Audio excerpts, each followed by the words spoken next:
Morning everyone, my self doctor stocks. आज हम बात करेंगे सोलर इंडस्ट्रीज़ के बारे में। काफ़ी सारे लोगों ने सोलर इंडस्ट्रीज़ के शेयर्स में अच्छा खासा इन्वेस्टमेंट किया है।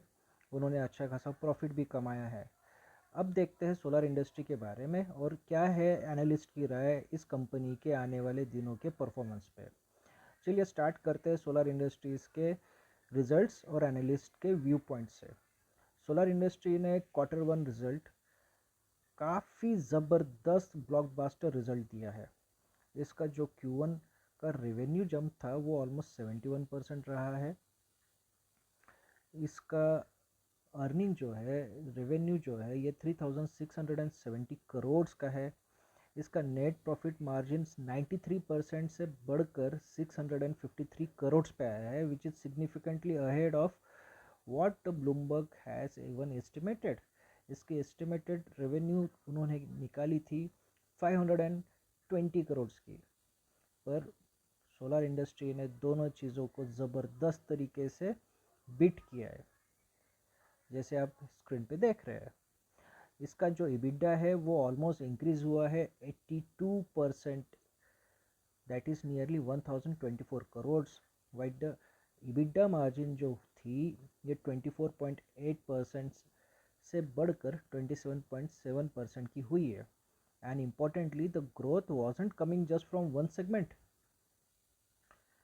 इनका जो ग्रोथ सेगमेंट है, आप जैसे देख सक रहे हैं, revenue, cost of good sold, cost of revenue, सब आप स्क्रीन पे देख सकते हैं। Operating expenses, total operating expenses सब मैं आपको स्क्रीन पे दिखा रहा हूँ। EBIT excluding income tax revenue, है ना। तो ये आप पूरा स्क्रीन पे देख सकते हैं। अब इनका जो रेवेन्यू था सिर्फ एक सेगमेंट से नहीं आया था। डिफेंस रेवेन्यू जो है वो 123% से बढ़ा है। इन इंटरनेशनल एक्सप्लोसिव जो सेगमेंट है इसमें 65% से बढ़ा है। डोमेस्टिक एक्सप्लोसिव्स जो है वो 52% से बढ़ा है। तो सुनने में ये काफ़ी ज़बरदस्त लग रहा है। और इसकी ऑर्डर बुक की अगर हम लोग बात करेंगे तो ऑर्डर बुक अभी भी 21,350 करोड़ की ऑर्डर बुक लेके है, जिसमें से 18,000 करोड़ का डिफेंस का ऑर्डर बुक है। सो फंडामेंटल्स की हम लोग बात करेंगे तो Q1 result is very strong quarterly result. अब इस पे ब्रोकरेज का क्या कहना है, चलिए देखते हैं। जैसे ही आप स्क्रीन पे देख रहे हैं, तीन ब्रोकरेज की तीन अलग अलग राय है। नुआमा रिमेंस बुलिश, इन्होंने टारगेट 20,000 से बढ़ा के 23,435 का कर दिया है। While increasing its financial year 27 and 28 estimated EPS 7% and 6% respectively। यहाँ पे LR कैपिटल्स ने भी अच्छा खासा इसका जो टारगेट प्राइस था उसको रिवाइव करके, जो पहले 21,290 था उसको रिवाइव करके 24,270 का किया है। यहाँ पे 23% का अर्निंग CAGR ये ग्रो करने की बात कर रहे हैं with in year 26 to 29 estimations.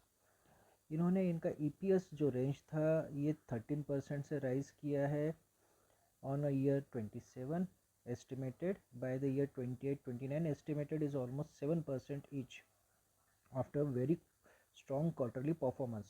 Order book और ग्रोथ दोनों को ध्यान में रखते हुए यहाँ पे मॉर्गन स्टैनली ने भी इसे ओवरवेट का एक सिग्नल देते हुए 20,270 का टारगेट रखा है, वाइल ICICI टारगेट जो दे रहा है वो 23,200 का है।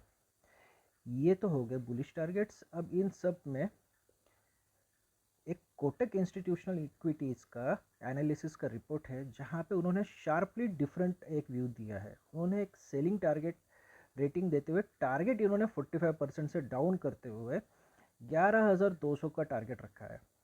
अब ये बात कुछ अलग है।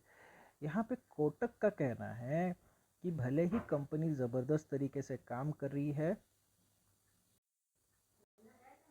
कंपनी का कहना है कि यहाँ पे भले ही कंपनी ज़बरदस्त काम कर रही है, उनका ये कतई कहना नहीं है कि सोलर इंडस्ट्रीज़ एक अच्छा बिजनेस नहीं बना रही है। The disagreement is about the growth story and valuations. इनका एक बेसिक क्वेश्चन है कंपनी से, आपकी वैल्यूएशंस के बारे में बताइए। जो जहाँ नुआमा ने खुद ही एस्टिमेटेड स्टॉक जो है, जो ऑलमोस्ट 70 टाइम्स और एस्टिमेटेड ईयर फाइनेंशियल ईयर 27 के एस्टिमेशन के हिसाब से उन्होंने अपना रेटिंग दिया है, और फिनेंशियल ईयर 28 के एस्टिमेट के हिसाब से 53 टाइम्स का इन्होंने अर्निंग एस्टिमेट किया है। इन्होंने ये टारगेट इसी हिसाब से दिया था 23,435 का। अब ये तो हो गया एस्टिमेटेड ईपीएस। अब ये 70 टाइम्स एंड 53 टाइम्स का एस्टिमेट है। कोटक ने इसी पे सवाल कुछ पूछ लिया है।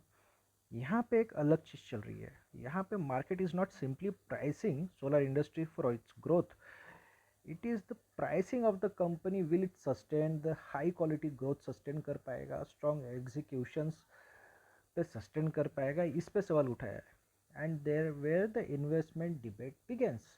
अब यहाँ पे बात यह है कि अगर डिफेंस ऑर्डर कन्वर्ट रेवेन्यू में हो जाए, कैपेसिटी रैंप अप हो जाए सक्सेसफुली, इंटरनेशनल प्रोजेक्ट्स और एक्सपेंशंस सब एक तरीके से, मार्जिन भी अगर स्ट्रॉन्ग रह जाए, तो बुलिश थेरी जो हम लोग इसके पहले देख रहे थे, जो हर कोई चाहता है, ये आराम से अपना रंग दिखा सकती है और यहाँ से सोलर इंडस्ट्रीज अच्छा खासा टारगेट अचीव कर सकती है। But if earning growth slows, margin disappoints और वैल्यूएशन जो मल्टीपल कॉन्ट्रैक्ट्स के बेसिस पे किए गए हैं, अगर इनका एग्जीक्यूशंस में अगर कुछ डिले हो जाए, even the great business like a solar industry will need a significant corrections. So on my view, it's very simple. Solar industry is very strong business story, but a great business and a great investment at any price are two different things. I won't blindly follow the bullish target, which is of 23,435 given by Nuama, and I won't either blindly follow the bearish target of 11,200. Instead, I will ask few questions: what earning growth and valuation multiples I am going to personally willing to assume while investing.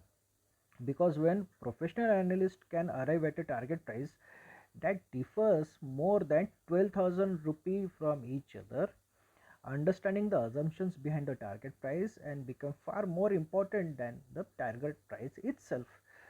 Here comes a proper individual retail should know how to read the research analysis, and this is the real reason for the solar industries. Even after the strong quarterly result, one should not read the target price only, they should understand the research behind it, and that's where the Dr. Stocks helps you. So be with the Dr. Stocks, stay informed, invest wisely. Have a nice day.